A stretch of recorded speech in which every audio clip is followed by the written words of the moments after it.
말씀은 마태복음 8장 23절에서 27절 말씀입니다. 앞에 화면 보시고요. 저와 같이 한 절 한 절 나누어서 교독하시겠습니다. 제가 먼저 봉독하겠습니다. 배에 오르심에 제자들이 따랐더니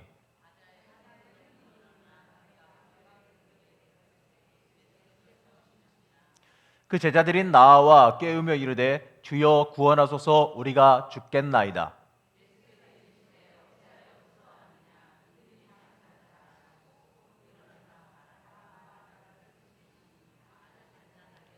저와 함께 봉독하시겠습니다. 그 사람들이 놀랍게 여겨 이르되 어디가 어떠한 사람이기에 바람과 바다도 순종하는가 하더라. 아멘. 자, 이 마태복음에 대한 이적을 좀 살펴보려고 그러는데요. 자, 이 마태복음은 다른 복음서와는 조금 다릅니다. 이 설교, 이 설화 이런 것보다도 예수님의 행적이나 이런 기적보다도 예수님이 하신 말씀, 이 설교에 대해서 더 큰 관심을 가지고 있고 좀 집중하고 있어요.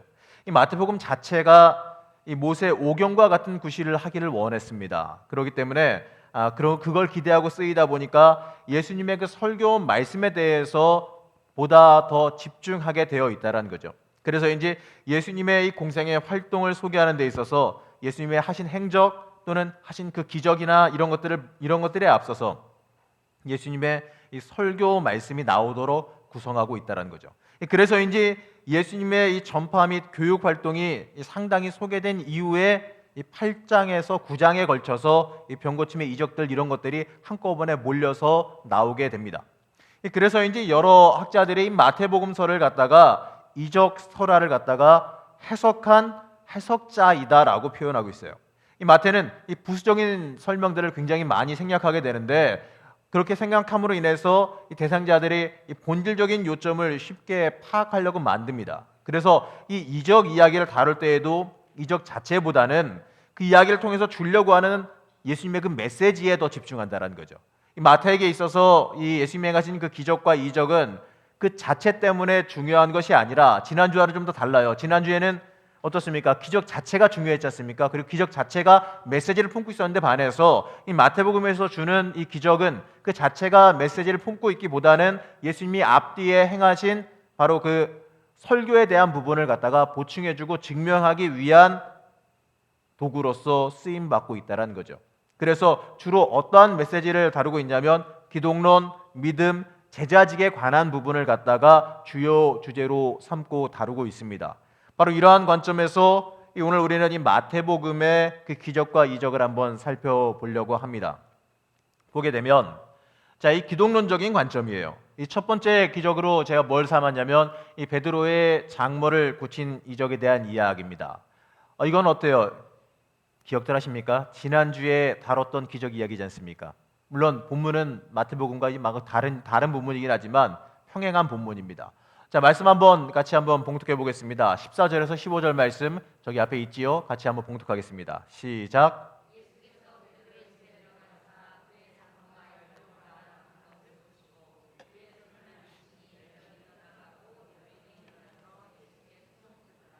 아멘. 자, 보게 되면 지난주에 이 마가복음에서 나온 이적 다룰 때와 같이 살펴봤던 내용의 평행 본문인데요. 이 베드로는 가뜩이나 이 짧은 이적의 내용, 이 세 절이었던 그 이적의 내용을 더 압축적으로 축소해 버렸습니다. 자, 보게 되면 사람들이 곧 그 여자에 대하여 여짜온대라고 하는 구절을 생략해 버리고 31절에 나아가사 그 손을 잡아 일으키시니라고 하는 행위마저도 과감히 생략해 버렸어요. 글씨가 좀 생각보다 작네요. 좀 보이실지 모르겠는데, 자, 이것을 갖다가 어떻게 했냐면 밑에 보시면 변형된 부분을 보게 되면 그의 손을 만지시니라는 말로 요약해 버립니다. 그리고 보게 되면 마치 예수님께서 이 베드로의 이 장모 집에 제자들과 같이 들어간 게 아니라 혼자 들어간 것처럼 기록이 돼 있어요. 마가복음에서는 제자들과 함께 들어가신 것으로 기록되어 있습니다. 하지만 여기서는 제자들이 생략되어져 있다는 거죠. 이 마태의 특징이 무엇이냐면 이야기 중에서 이 별로 중요하지 않은 사람들, 별로 중요하지 않은 내용들은 과감하게 생략하고 있습니다. 바로 마태의 관심이 예수님에게만 향하고 있다는 것입니다. 그리고 문장을 보면서도 오직 예수님만이 유일하게 주어로 표현되고 있습니다. 이 병고침 이적 사건이 오직 예수님과 베드로의 이 장모 사이에만 일어난 것으로 나타나는데 이 이적의 이 결론 이야기가 이 결론이 마가복음 1장 31절과 누가복음 4장 29절에서 똑같이 여자가 저희에게 수종드니라로 끝나지 않고 여인이 일어나 예수께 수종드니라는 말로 예수님을 지명해서 부르고 있습니다. 자, 앞에서 설명드렸지만 이 마태는 말이죠, 이 중요하지 않은 인물들을 갖다가 이야기로부터 제외하고 이야기의 이 본질적인 내용에 속하지 않는 이 부수적인 설명은 축소하거나 삭제해서 오직 예수님만 드러날 수 있도록 부각시키고 있다는 거죠. 자, 그러면 이 마태가 이 이적 이야기를 통해서 우리에게 주려는 메시지는 도대체 뭐겠습니까? 바로 예수님만, 오직 예수님만이 병고치 받은 여인의 섬김의 대상이 되고 있다는 거죠. 바로 믿는 자들이 섬겨야 되는 것은, 섬겨야 되는 대상은 예수님 한 분뿐이라는 것입니다. 지난주에 다뤘던 이 평행 본문에서는 내 메시지가 좀 달랐죠. 그때는 어떻습니까? 어떻게 기억들 하세요? 아니면 하나님께서 우리에게 주신 망각의 선물을 받으셨습니까? 자, 그때 그 메시지로는 바로 병고침 받은 자들이 바로 일어날 게 무엇이었냐면 제자로서의 삶을 살아야 된다는 것과 바로 일어나서 섬기면서 행해야 된다라는 것을 갖다가 강조했던 반면에 여기에서는 초점이 예수님에게만 맞아져 있습니다. 바로 믿는 자들은 예수님만 믿고 섬겨야 된다, 그게 우리가 할 일이다라는 부분으로서 강하게 메시지가 맞아 있다는 거죠. 자, 이 본문을 보면서 우리가 여기서 느껴야 되는 것이 무엇이냐면 혹시라도 내 삶 속에 있어서 예수님 외에 다른 것을 내가 더 중요하게 생각하거나 예수님 외에 다른 것을 더 섬기고 있지는 않은지를 갖다가 스스로 점검하고 되돌아봐야 한다라는 것입니다. 오직 예수님만 섬기는 자, 예수님만 중요하게 여기는 사람이 우리는 되어야 한다라는 것이죠. 우리의 삶 속에서 우리가 체험하게 되는 기적이나 여러 가지 하나님의 만지심, 이걸 통하여서 우리가 느껴야 되는 것은 무엇이냐면 오직 예수님만, 나를 구원하시고 지키신 오직 예수님만 내가 섬길 수 있느냐라는 질문을 우리에게 던지고 있는 것입니다. 어떻습니까, 여러분? 여러분 삶 속에서 오직 예수만이라고 하는 부분이 강조되고 있다라고 스스로 자신할 수 있으신지요? 우리는 예수님만 섬기는 자가 될 수 있어야 할 것입니다. 자, 이 두 번째 보게 되면 이 두 번째 이적은 거라사 귀신 들린 사람을 고친 이적의 이야기입니다. 자, 이것도 지난주에 다뤘던 부분인데, 자, 본문을 같이 읽고 넘어가도록 하겠습니다. 28절 말씀 제가 읽고 29절 말씀에서 이제 번갈아 가면서 교독 한번 해보겠습니다. 또 예수께서 건너편 가다라 지방에 가심에 귀신 들린 자들 둘이 무덤 사이에서 나와 예수를 만나니 모니터가 꺼졌네요. 그들은 몹시 사나워 아무도 그 길로 지나갈 수 없을 지경이더라.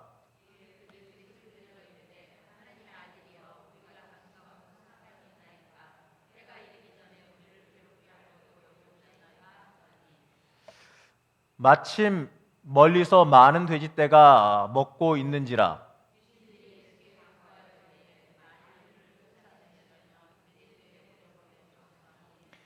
그들에게 가라 하시니 귀신들이 나와서 돼지에게로 들어가는지라. 온 떼가 비탈로 내리다라 바다에 들어가서 물에서 몰사하거늘.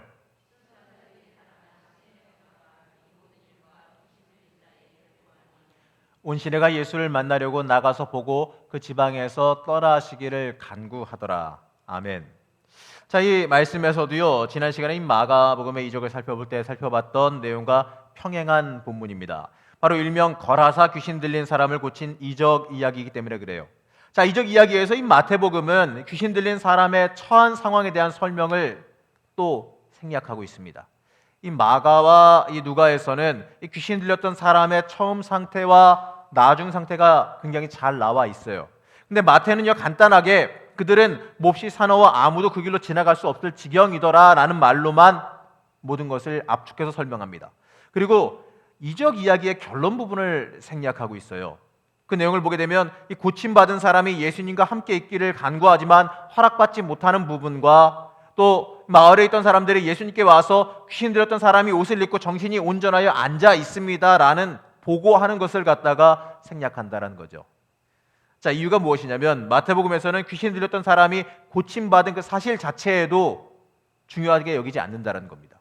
물론 그렇다고 이 기본적인 이적설화의 형태를 유지하지 않는 건 아니지요. 마태복음 8장 28절에서 귀신 들린 사람의 병이 심하고 위험하다는 것을 밝히고 있고, 또 29절에서 32절에서 귀신을 내쫓는 모습도 보여주긴 합니다. 그리고 예수님과 귀신 간의 괴상한 거래를 보여주기도 하죠.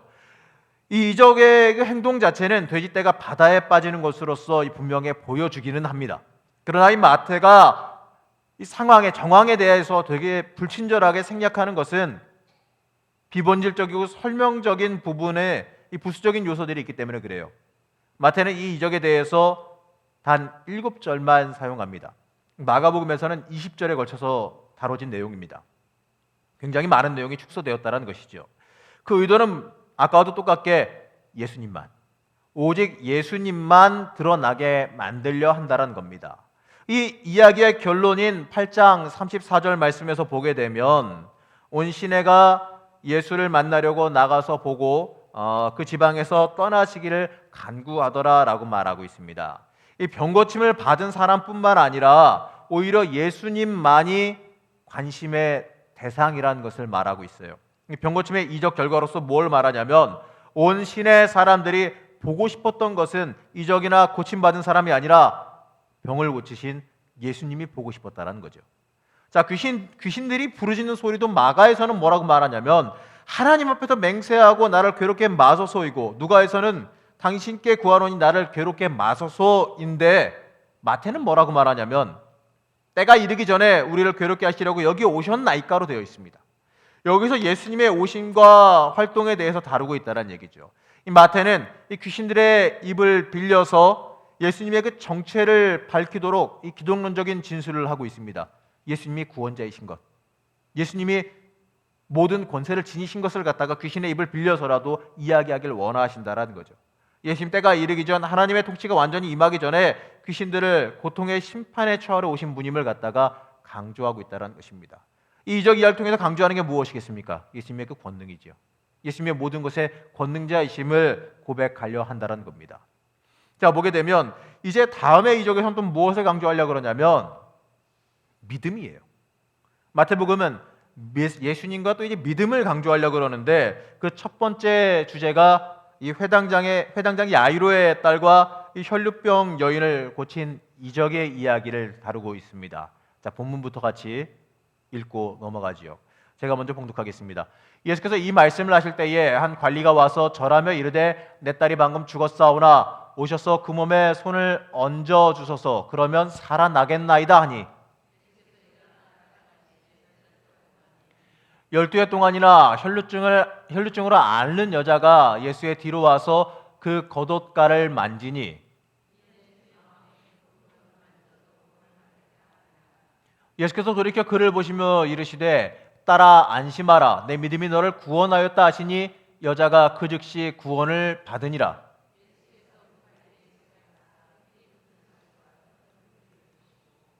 이르시되 물러가라, 이 소녀가 죽은 것이 아니라 잔다 하시니 그들이 비웃더라.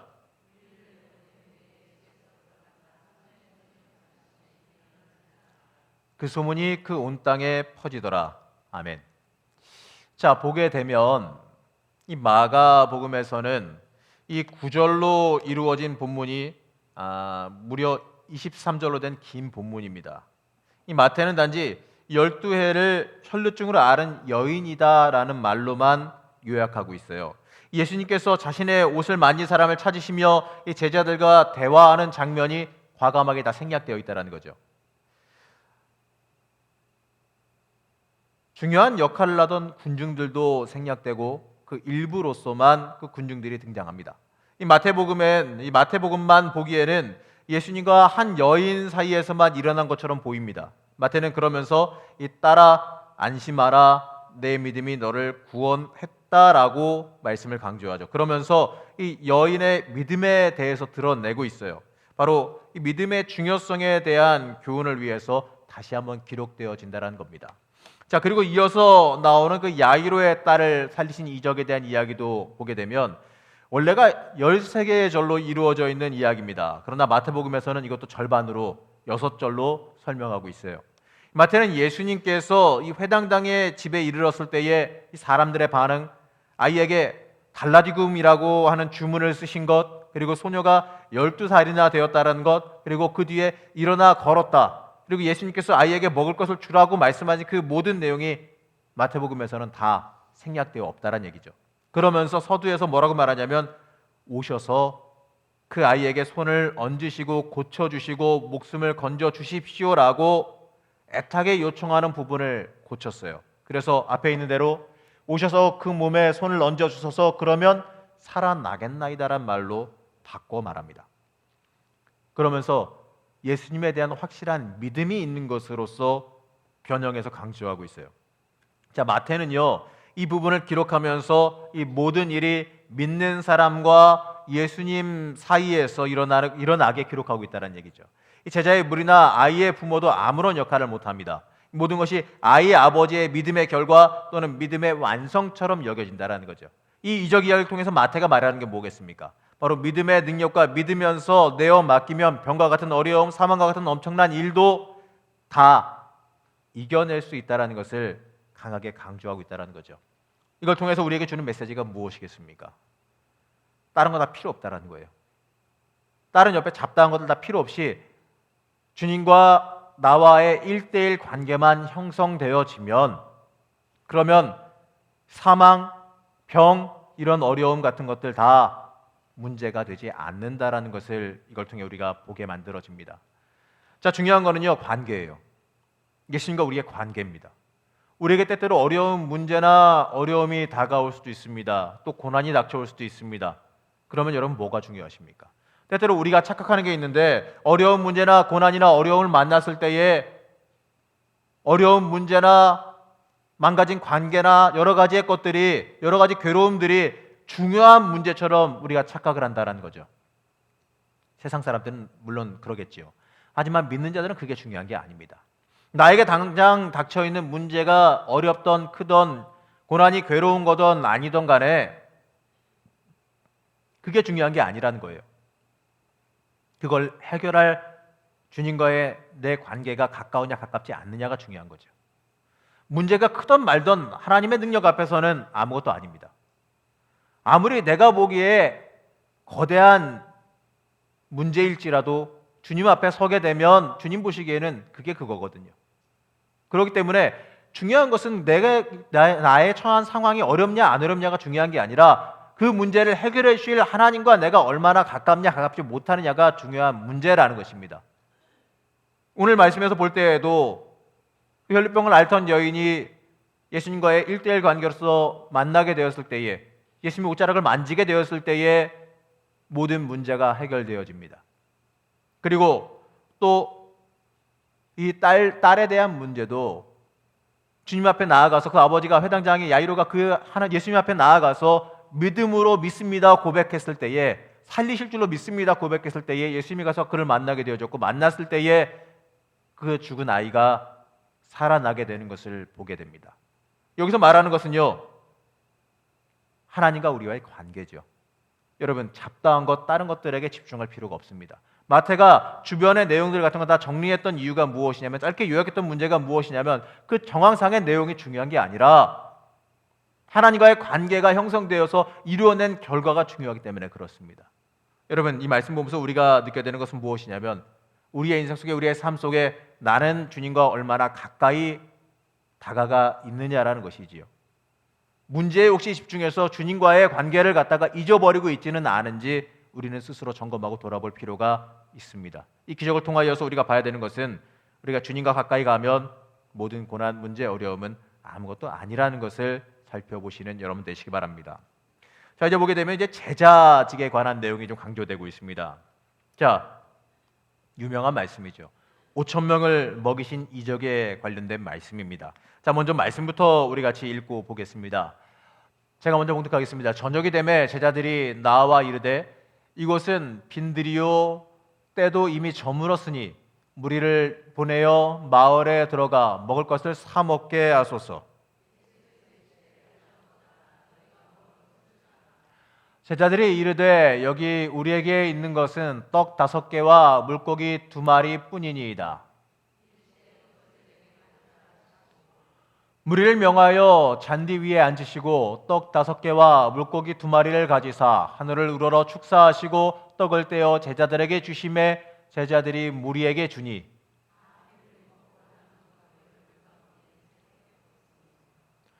먹은 사람은 여자와 어린이 외에 5,000명이나 되었더라.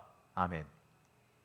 자, 여러분 다 알고 계신 내용이죠. 마가복음에서는 이 구절이 10개의 절로 요약해서 나오고 있습니다. 하지만 이 마태복음에서는 7개 절, 단 7개 절로 그나마 이걸 갖다가 3절을 줄여버렸어요. 자, 여기서 이 제자들이 단순한 동행자가 아니라 무리를 먹이시는 데에 이 상당한 역할을 하게 된다는 거죠. 예수님은 너희가 저들에게 먹을 것을 주라라고 명령하십니다. 여기서 이 제자들이 단순한 참여자가 아니라 이 떡을 무리에게 나누어 주는, 그리고 나중에 남은 떡 조각들을 주워 모으는 역할을 줌으로써 이 제자들의 역할이 일부러 두드러지게 만들고 있다라는 거죠. 자, 이 이적에서 예수님은 무리들을 먹이는 그 주역일 뿐만 아니라 또 무리로 하여금 무리를 지어 앉도록 명령하고 또 무리들에게 나누어 주도록 제일 먼저 떡을 제자들에게 주시는 분입니다. 그러면 이것이 말하는 게 무엇이냐면 제자들에게 위임하고 제자들에게 가서 나눠주고 먹이게 만드셨다는 얘기에 우리가 주목할 필요가 있어요.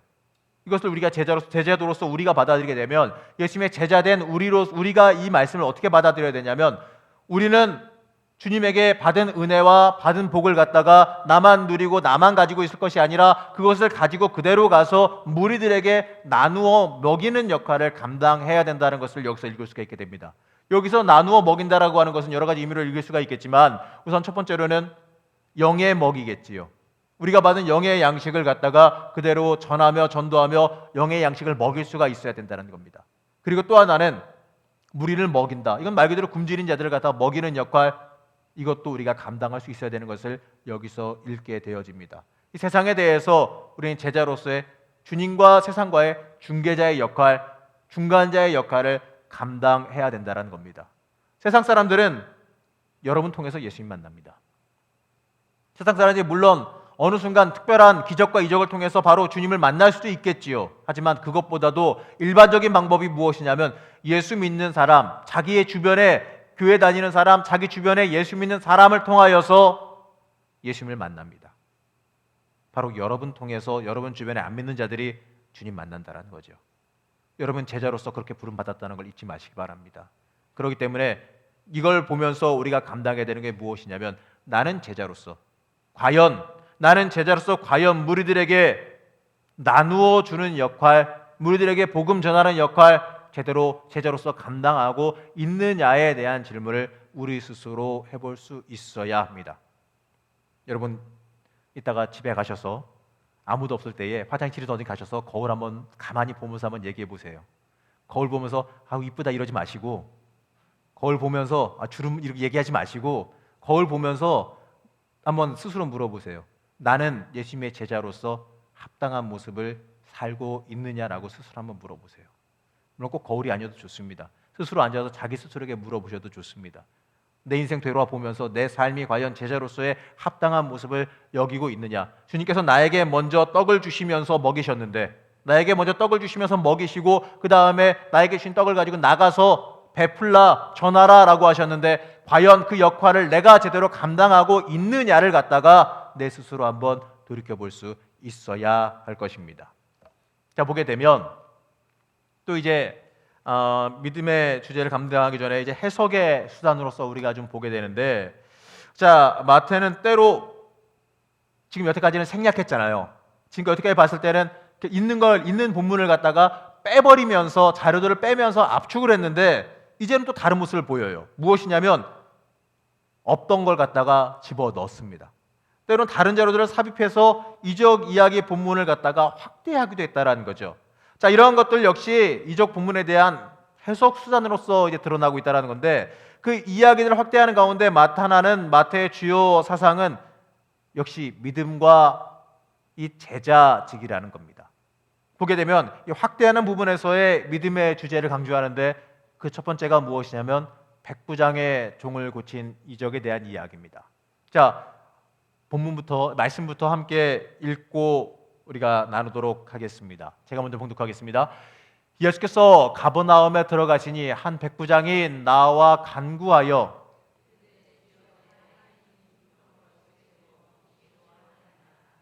이르시되 내가 가서 고쳐 주리라.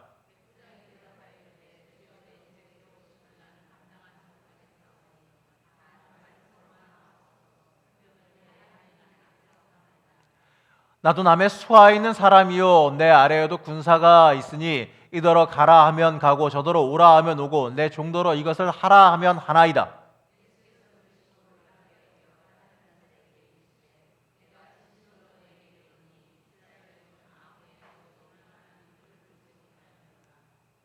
또 너희에게 이르노니 동서로부터 많은 사람이 이르러 아브라함과 이삭과 야곱과 함께 천국에 앉으려니와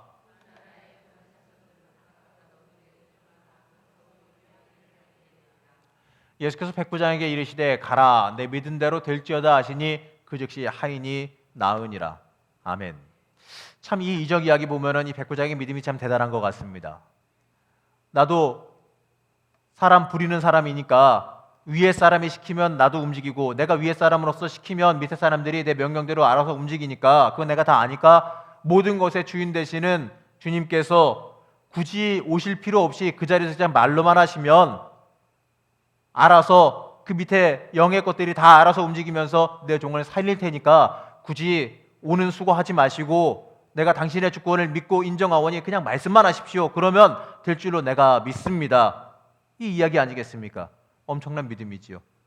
예수님께서 모든 것의 주인 되시고 주권 되시는 것을 갖다가 인정하는 이 백부장의 믿음은 참 귀하고 대단한 믿음입니다. 자, 이 이적 이야기는요, 이 백부장과 예수님의 대화, 바로 백부장의 이 독특한 믿음에 관한 말씀이 핵심이지요. 자, 이 이야기의 주제는 처음부터 믿음입니다. 이 백부장이 이야기하는 그 얘기 자체가 그냥 믿음이에요. 이 이적은요, 이 누가복음에 평행하게 기록되어 있는데 서로 다른 모습을 지니고 있습니다. 이 마태복음에서는 백부장이 직접 예수님께 나와서 요청을 합니다. 그래서 그 대화가 예수님과의 그 백부장의 대화가 중심을 이루고 있는데, 하지만 이 평행 본문에서는요 직접 만남이 없어요. 유대 장로들과 친구들을 보내와서 대화하는 형식으로 이루어져 있다라는 겁니다. 둘 다 믿음을 강조한 건 맞지만 마태는 이 백부장의 믿음을 여기서 이 세 가지로 더 강조해서 말하고 있는데, 첫 번째는 백부장이 직접 나와서 강구하게 했다. 근데 이건 문학적인 장치예요. 아마 실제로는 백부장이 직접 나오지 않았을 거라고 다들 여기고 있습니다. 그러나 마태가 의도한 것은 무엇이냐면 백부장이 직접 나와서 대화함으로 인하여서 중간에 다른 것들을 다 생략하고 예수님과의 백부장과의 1:1 대화로 인해서 이야기를 더 극적으로 집중시키려는데 목적이 있다는 거죠. 그리고 나서 예수님께서 백부장의 믿음을 칭찬하십니다. 그리고 나서 내가 믿은 대로 될 것이다 하고 하면서 그 믿음의 결과, 네가 믿었으니까 그 믿음대로 될 것이다 라는 그 믿음을 강조하시고 있어요. 그 말씀 가운데에 계속해서 백부장의 믿음이 강조되고 있습니다. 그리고 나서 11절에서 12절에 걸쳐서요, 이 누가복음에는 없는 예수님의 말씀들을 첨가해요. 이 말씀들이 이 백부장의 믿음에 대한 예수님의 말씀을 해석하면서 그 해석할 수 있도록 돕고 있습니다. 이 두 구절로 인해서 믿음에 관한 말씀이 예수님을 따르는 사람들에게 주어지는 설교가 되고 있다는 거죠. 바로 이 믿음은요, 병고침만 가져오는 게 아니라, 믿음이 내 어려움과 내 소원만 이루어주는 게 아니라 아브라함과 이삭과 야곱과 함께 천국에 앉을 수 있도록 도와준다라는 것입니다. 바로 믿음이 이기네요. 구원의 기본 조건입니다. 믿음입니다. 그걸 갖다가 주신다란 이야기입니다. 자, 보게 되면 이제 다음의 이적 이야기는요, 광풍 진압 이적이라고 흔히 불리는 광풍의 바다를 잔잔하게 하신 이적입니다. 이 마태복음의 해석은 또 이것도 굉장히 독특한 해석으로 가고 있는데, 우선은 말씀부터 읽고 보겠습니다. 3절밖에 안 되니까요, 저와 같이 한꺼번에 합독하시겠습니다. 배에 오르심에 제자들이 따랐더니 바다에 큰 놀이 일어나 배가 물결에 덮이게 되었을 때 예수께서는 주무시는지라. 그 제자들이 나와 깨우며 이르되 주여 구원하소서 우리가 죽겠나이다. 아멘. 좀 더 있네요. 제가 착각했습니다. 2절 더 있네요. 같이 읽으시죠. 예수께서 이르시되 어찌하여 무서워하느냐, 믿음이 작은 자들아 하시고 곧 일어나사 바람과 바다를 꾸짖으시니 아주 잔잔하게 되거늘 사람들이 놀랍게 여겨 이르되 이가 어떤 사람이기에 바람과 바다도 순종하는가 하더라. 자, 이게 보게 되면 다른 부분에서는 이 광풍 진압의 이적을 갖다 해석할 때에 어려움과 고난 만났을 때에 바다의 그 어려움 만났을 때에 같은 배 안에 예수님이 타고 계시기 때문에 내가 혼자 애쓰고 수고할 것이 아니라 예수님 깨워라. 예수님 깨우면 모든 문제가 해결된다라는 것으로 해석할 수가 있습니다. 고난과 어려움 만났을 때에 다 어부 출신이고 다 바다에서 열심히 다 뱃사람들로서 다 모든 걸 산전수전 다 겪은 사람들인데 그들이 자기의 능력과 자기의 힘으로 하려고 했는데 어떻습니까? 안 됐죠. 도저히 그 광풍을 이길 수가 없었습니다. 그럴 때에 같은 배에서 주무시고 계시는 예수님, 배가 그렇게 요동치는데 주무시는 게 이해가 안 되긴 하죠. 어떻게 잘 수 있을까? 배가 이리 흔들리고 저리 흔들리는데 상징적으로 이 주무신다라고 표현한 건데 예수님께 도움을 청하고 나면 주님께서 나셔서 모든 걸 꾸짖으시사 평탄하게 만들어 주신다로서 이 은혜롭게 읽을 수가 있는 말씀입니다. 그런데 마태는 이걸 갖다가 좀 다르게 이야기하고 있어요. 마태는 이 이적 이야기를 이 제자됨에 관련된 말씀으로서 이거를 읽고 있다라는 것입니다. 자, 보게 되면 마태는 이 이적 이야기를 이 제자됨에 관한 말씀, 이 이야기의 서론처럼 이 이적 이야기를 첨가하고 있어요. 마태는 광풍 진압 이적을 소개하기에 앞서서요, 이 제자됨에 관한 말씀을 두 개를 소개하고 있는데 이 첫 번째 말씀은 무엇이냐면 예수님이 자기를 따르고자 하는 한 서기관에게 주신 말씀입니다. 이 서기관은 뭐라고 말하냐면 선생님이여 어디로 가시든지 저는 쫓으리이다 라고 말하고 있고 예수님은 이 따르겠다라고 결심하고 결단하는 그 서기관을 향해서 뭐라고 말씀하냐면 여우도 굴이 있고 이 공중의 새도 거처가 있으되 오직 인자는 머리 둘 곳이 없도다라고 말씀하시고 있어요.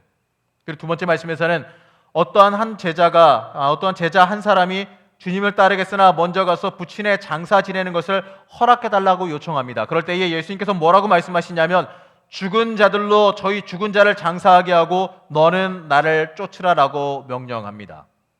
자, 화면 좀 바꿔주세요. 카메라로 바꿔주세요. 자, 이 두 말씀의 경우 모두 이 따르다 혹은 이 쫓는다라는 동사가 쓰이고 있게 되는데 이 두 단어는요, 이 마태복음에서 거의 제자됨을 가리키는 전문 용어입니다. 따라서 이 두 말씀은 제자됨에 관련된 말씀으로만 이해돼야 돼요. 마태는 이 두 말씀들 중에서 첫 번째 말씀을 통해서 예수님의 그 제자가 되는 데 있어서 깊이 생각하지 않고 가볍게 따르겠다라는 것에 일종의 그 경고를 하고 있다는 것으로 볼 수가 있어요. 자, 예수님을 따른다라는 것은요, 영광의 길을 따른다라는 것이 아니라 이 머리 둘 곳도 없는 무소유의 예수, 곧 고난의 길을 따라가는 것이라는 것을 강조해 주고 있습니다. 자, 두 번째 말씀을 통해서 예수님의 이 제자가 되기 위해서는 극단적인 각오와 결심도 필요하다라는 것이죠. 자, 예수님 따르는 일, 예수님을 따라가는 일은 내 모든 일 다 하고 난 다음에 시간 남아서 여유가 돼서 따라가는 그러한 부수적인 일이 아니라 모든 우선순위에 내 삶의 우선순위의 첫 번째가 되어져야 되는 일이라는 것입니다. 예수님 따라가는 일이 나 여유 있을 때, 시간 될 때, 이때 하는 일이 아니라는 거죠. 여러분, 중요한 거는 하나님의 일은요, 하나님이 시키는 겁니다. 물론 이제 때때로 목사님들을 통해서, 전사님들을 통해서 전달되어질 것입니다. 그러나 저는 이렇게 믿어요. 무슨 특별하게 교회에 일을 하거나 행사를 하거나 해서 선택되어지고 부름받을 때에 왜 또 나만 시켜가 아니라 하나님이 나를 선택해 주셨구나, 이 많은 사람 중에서 나를 불러주셨구나로 우리가 받아들일 수 있어야 된다는 겁니다. 하고 싶어도 부름받지 못하면 쓰임받을 수가 없어요. 그렇기 때문에 우리는 시간 남을 때 내가 일하지, 바쁠 때 도저히 바빠도 못하겠는데, 이게 아니란 얘기예요. 중요한 것은 할 수 있을 때, 하기 힘들 때, 버거울 때라도 그래도 나는 하려고 애쓰고 노력할 때에 하나님이 할 수 있도록 모든 길을 열어주시고 또 여유도 주시고 또 하나님께서 더 큰 복도 허락해 주신다는 것을 우리는 바라볼 수 있어야 합니다. 보게 되어지면 우리가 때때로 하나님, 너무 바빠서 내가 일 못하겠어요. 정말 위험한 말인 거 여러분 아세요, 이거? 바빠서 내가 일도 많고 바쁜데 하나님 일 뭐 어떻게 못 하겠어요라고 하면은 여러분 큰일 나요. 잘못하다간 한가해져서 일할 수밖에 없게끔 만들어 주실 수도 있어요. 협박이 아니에요. 진짜 그런 일이 있어요. 그렇기 때문에 바쁠 때 바쁘지만 그래도 감당할게요. 이러면요 어떻게 하시는 줄 아세요? 바쁜 일들 다 감당할 수 있는 능력도 주시고 사람도 붙여주시고 아니면은 능률이 높은 일로 바꿔주셔서 뭔가 10시간 일하고 이 정도 수입 받는 걸 갖다가 한 2시간 일하고 그거보다 더 많은 수입 받는 걸 일을 바꿔주신다든지 하여튼 간에 하나님께서 역사하고 만져주시면서 더 좋게 바꿔주시더라 이 이야기죠. 중요한 건 여러분 하나님 앞에서 우리가 이 따른다란 이야기는요 내가 시간 남을 때 하는 게 아니라 내가 바쁘고 어렵고 하던 간에 내가 하나님 앞에 나를 드리는 헌신, 결단이 필요하다라는 것입니다. 누구는 안 바쁘겠습니까? 삶의 우선순위의 문제라는 거예요. 여유 날 때 하는 게 아니라 우선순위입니다. 하나님의 일하는 것도 우선순위라는 부분을 여러분 잊지 마시고 기억하시기 바랍니다. 마태는 이러한 이 두 가지의 말씀의 서론 형태로 소개한 후에 이 따르다라고 하는 동사를 연결어로 이용해서 광풍진압 이적 이야기를 편집합니다. 이 광풍진압 이적 이야기를 이 제자됨에 관련된 말씀으로 소개하고 있다는 거죠. 다른 쪽에서는 다른 복음서에서는 이 광풍진압 이적 이야기를 갖다가 내가 어려움이 있을 때 하나님께 요청해라. 하나님을 깨우면 모든 문제가 해결되어진다라는 이 단순한 은혜의 말씀으로 읽을 수가 있게 되지만 여기서만큼은 제자됨의 말씀으로 우리가 읽어야 된다는 이야기입니다. 이 마가복음에서는 이 이적 이야기 서두에 따르다라는 단어가 사용된 적이 없습니다. 이 마가와 다르게 이 마태가 기록함으로써 이 이적 이야기를 의도적으로 이 제자직에 관한 말씀과 밀접히 연관시키는데 이로 인해서 이 마태복음에서의 광풍진압 이적은 더 이상 마가복음이나 이 누가복음에서처럼 능력 있는 활동들의 본보기, 주님께서 이 바다까지도 마음대로 제어할 수 있는 하나님의 아들이라는 부분을 강조하려는 것이 아니라 이 제자들에 관한 이야기 혹은 제자직의 예화로 바뀐다는 얘기입니다. 이 경우에는 이 마태는 이적 이야기이기 때문에 소개하는 것이 아니라 이 이적 이야기를 통해서 말하고 싶은 메시지가 있기 때문에 이 이야기를 소개한다는 얘기죠. 마태는 이 광풍 진압 이적 이야기를 이 제자직에 관한 설교로 제시하는데 이 점은 그가 배에 오르고 나서 제자들이 쫓았을 때 따랐을 때 바다에 큰 놀이 일어나서 배가 이 물결에 덮이게 되었다라고 강조하는 데서 나타나고 있다는 겁니다. 자, 마태가 이처럼 제자들이 예수님을 따라서 배에 올랐을 때 광풍을 만났다라고 기록하는 이유가 뭐냐면 예수님을 따라가는 거, 예수님을 따를 때에 그 제자직을 수행할 때에 필연적으로 고난이 따라온다라는 것을 알리고 싶은 거죠. 여러분, 예수님 따라가는 거요, 복음 순종하며 따라가는 거요, 쉬운 일 아닙니다. 그냥 아예 법칙처럼 여기세요. 물론 안 그럴 수도 있지만 내가 주님 따라서 제자로서의 길 가면 틀림없이 고난도 따라온다. 풍랑도 따라온다. 이거 그냥 법칙처럼 알고 계세요. 아유, 내가 주님 따라가는데 왜 이러지 마시고 주님이 그러니까 부르신 거예요. 어려우니까 그러니까 조심스럽게 부르신 거지 쉬우면 왜 불러요? 우리가 가고 싶다고 난리 떨 텐데. 잊지 마시기 바랍니다. 주님의 길은 쉬운 일 아니에요. 예수님 따른다고 하는 것은요, 광풍의 바다 한가운데에서 심지어 죽음의 위협 앞에 직면하는 것 같은 그 고난도 같이 따라온다라는 것을 강조하고 싶은 겁니다. 이 마태는 제자가 되겠다고 하는 한 서기관에게 뭐라고 말하냐면 8장 20절에 여우도 굴이 있고 공중의 새도 거처가 있을 때 오직 인자는 머리 둘 곳이 없다. 이렇게 말씀하시면서 이 제자들이 예수님 따르는 것은 영광을 향한 길을 가는 것이 아니라 이 고난의 길을 가는 것임을 갖다가 알려주시고 있다는 겁니다. 또한 또 예수를 따르는 일을 위해서는 부친의 장사를 지내는 일까지도 포기해야 되는 어려움을 감당해야 된다라고 8장 22절에서 말하는 겁니다. 이거는 장례도 치르지 말라라고 하는 굉장히 어찌 보게 되면 폐륜을 하는 얘기가 아니라 그럴 정도로 그런 걸 포기할 정도로 주님을 위해서 내가 모든 걸 갖다가 올인해야 된다는 이야기입니다. 마태에게 있어서 예수님을 따라가는 길 앞에서는 폭풍과 죽음과 위협도 따라오게 된다라는 것을 말하고 있습니다. 근데 이 누가에서는요, 이 누가복음에서는 행선할 때에 예수께서 잠드셨더니 마침 광풍이 호수로 내리침에 배에 물이 가득한지라라고 누가복음 8장 23절에서 기록합니다. 그러면서 마태와 달리 이 제자들이 예수님을 따를 때가 아니라 예수께서 잠드셨을 때, 예수님께서 아무 일도 하지 않으셨을 때에 광풍이 일어나 제자들이 위태하게 됐다라고 기록하고 있어요. 자, 마태는 제자들이 예수를 쫓을 때 이 고난이 수반된다라고 말하고 있는 거죠. 그래서 마태복음에서는 이 광풍 진압 이적의 이야기가 이 제자직의 위엄과 영광에 대한 어떻게 보면 캐리그마적인 예화가 된다는 겁니다.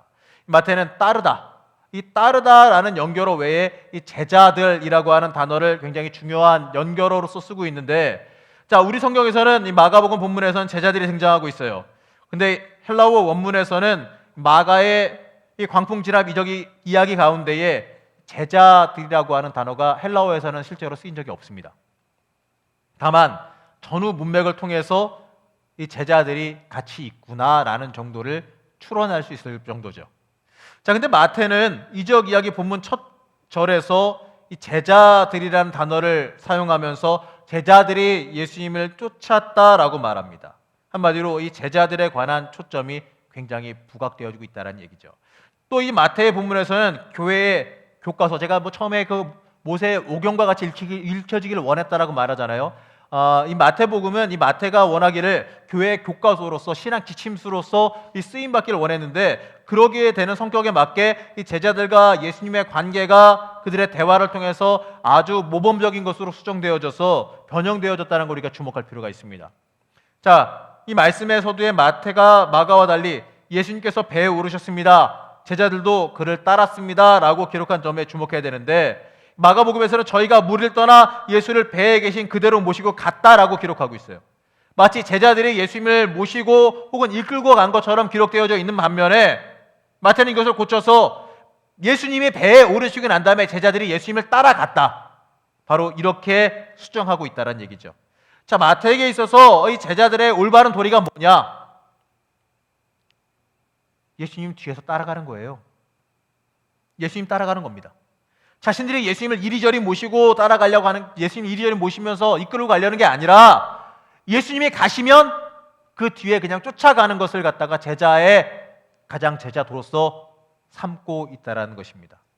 또 이 제자들이 예수님 부르는 호칭도 잘 봐야 되는데, 이 마가복음에서는 제자들이 예수님을 갖다가 선생님이여라고 부르고 있어요. 이게 뭐라고 부르냐면 디다칼레라고 부르고 있다는 얘기죠. 그리고 누가복음에서는 인간적인 존칭인 주여, 에피스타타라고 부르고 있다는 얘기예요. 그 반면에 마태복음에서는 주님, 큐리오스, 큐리에라는 말로서 신앙적인 자기 고백적인 호칭으로서 부르고 있다는 겁니다. 이 마태는요, 제자들이 예수님에 대해서 사용해야 될 가장 적절하고 모범적인 호칭이 뭐냐면, 예수님에 대해서 그냥 사회적으로 덕망 높은 선생님 이런 게 아니라, 날 가르치는 교사 이런 게 아니라 신앙적인 고백으로 하란 얘기예요. 주님, 큐리오스, 바로 나의 주인, 나의 주님이라고 표현하기를 원했다라는 것이지요.